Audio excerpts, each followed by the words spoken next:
Convention concernant l'abolition du travail forcé. Entre parenthèses, numéro 105. Dit par Émile Berlerme en avril 2021. Convention concernant l'abolition du travail forcé, numéro 105.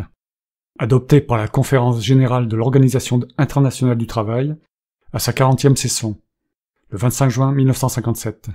Entrée en vigueur le 17 janvier 1959, conformément aux dispositions de l'article 4.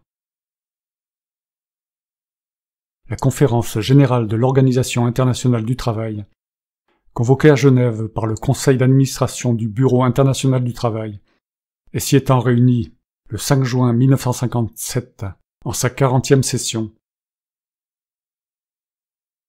Après avoir examiné la question de travail forcé, qui constitue le 4e point à l'ordre du jour de la session, après avoir pris note des dispositions de la Convention sur le travail forcé, 1930,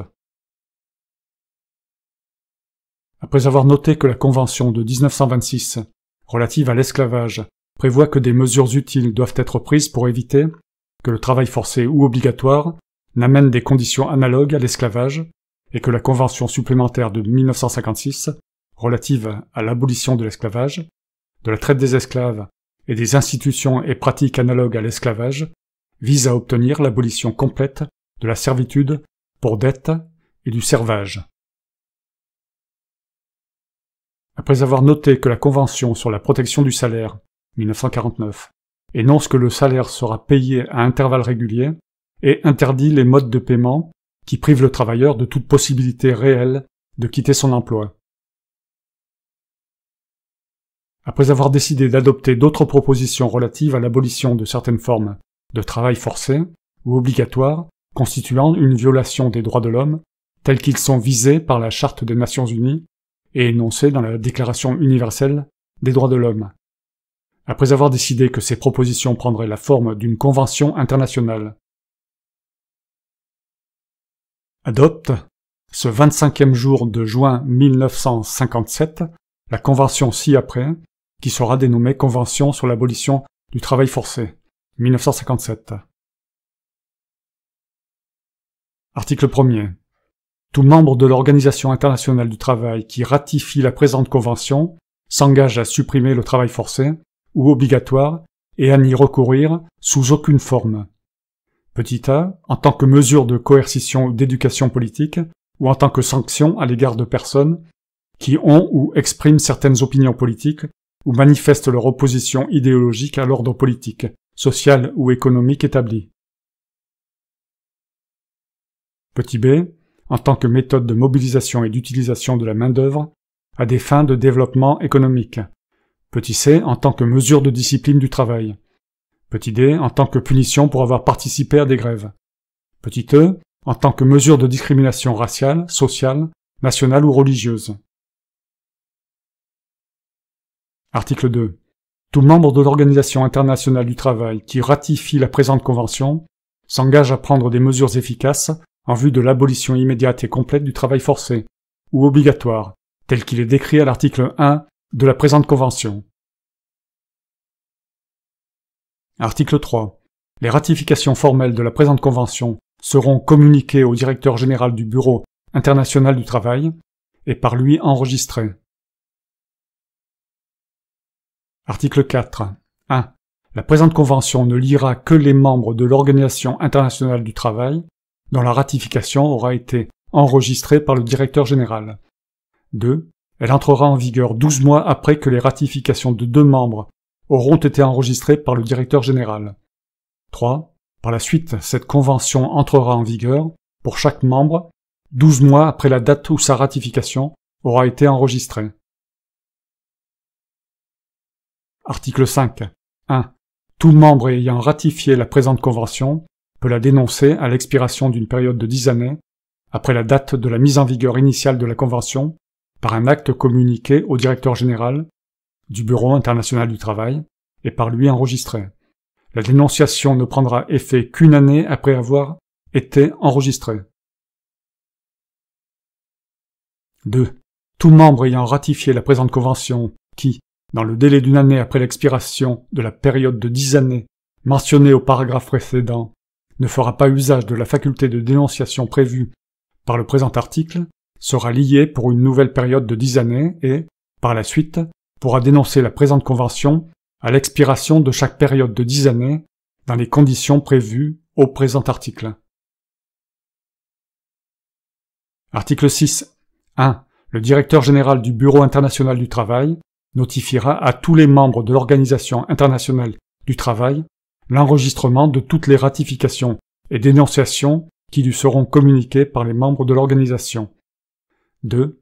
En notifiant aux membres de l'organisation l'enregistrement de la deuxième ratification qui lui aura été communiquée, le directeur général appellera l'attention des membres de l'organisation sur la date à laquelle la présente convention entrera en vigueur.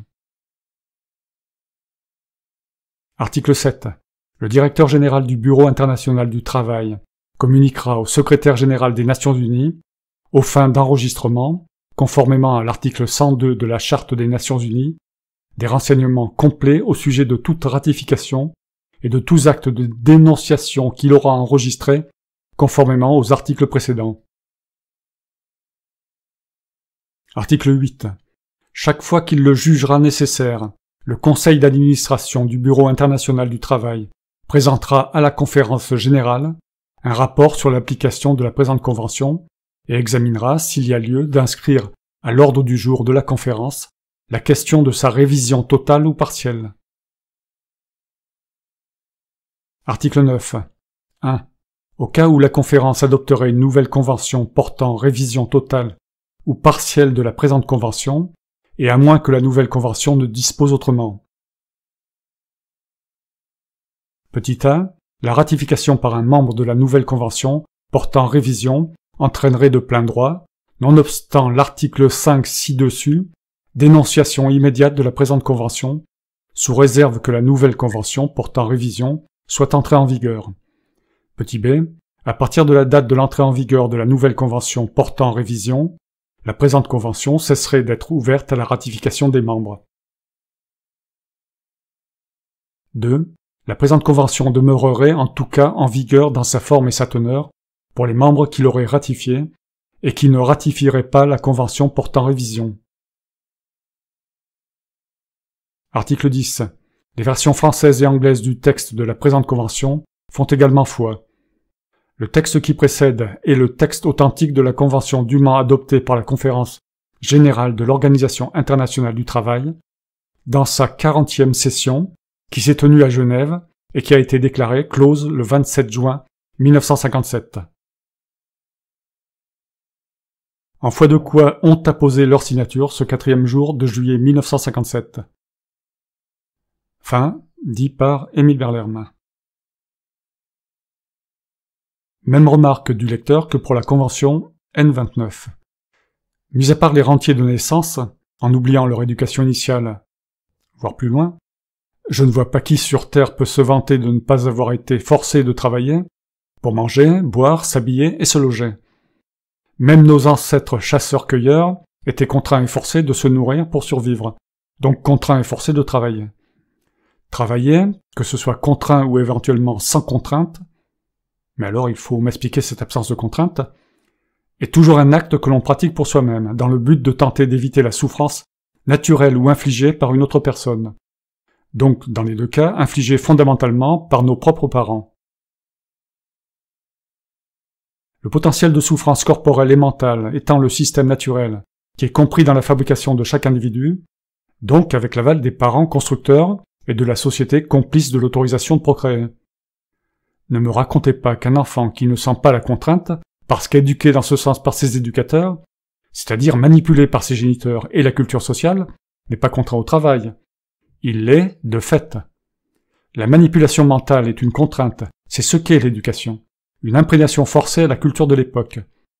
Pourquoi interdirait-on la désinformation, la propagande, l'apologie au crime quelconque? Être éduqué est déjà un travail contraint par la société. Éducation obligatoire égale contrainte égale travail forcé. J'ai moi-même ressenti fortement cette contrainte très tôt à l'école primaire, et cette sensation n'a fait que s'accroître. Nous sommes tous des travailleurs forcés dès la naissance, puisque contraints à exister, mis devant le fait accompli d'exister, sans vergogne, sans aucun souci de la souffrance de l'être, fabriqué pour servir. Pour servir à rien après l'ultime rendez-vous. Émile Berlerme.